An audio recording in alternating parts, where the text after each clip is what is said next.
everybody, it's Ingrid from Twinkle, and today we're going to be making this lovely Christmas wreath from the Twinkle website. In case you didn't know, the tradition of Christmas wreaths actually grew out of the tradition of Christmas trees. Back in the 16th century, people would bring these trees into their home and then prune them so that they made that lovely triangular shape. This was significant for Christian families as it represented the Holy Trinity, or the Father, the Son, and the Holy Spirit.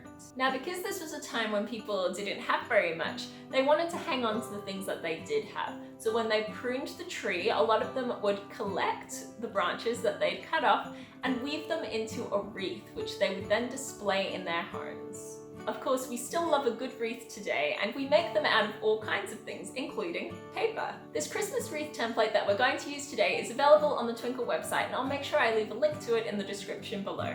It's a fun and easy craft to do around Christmas time, so let's go. All you need to do is print it out, cut along the solid black lines, dab a bit of glue on each tab labelled A, and then loop them around like this so it sticks to the opposite side.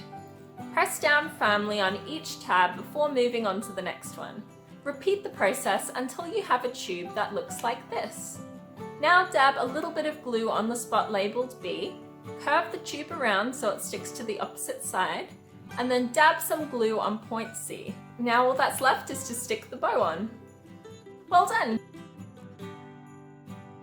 I hope you had fun getting a bit crafty and making this Christmas wreath with me. If you like Christmas crafts, there are plenty of resource packs and templates available on the Twinkle website, so make sure you have a browse around if you're interested. Also, if you liked this video, don't forget to like it and subscribe to Twinkle Australia so you can see more content like this. We're also on Facebook, Twitter, and Instagram, so make sure you follow us on all our social media channels if you don't want to miss out on anything.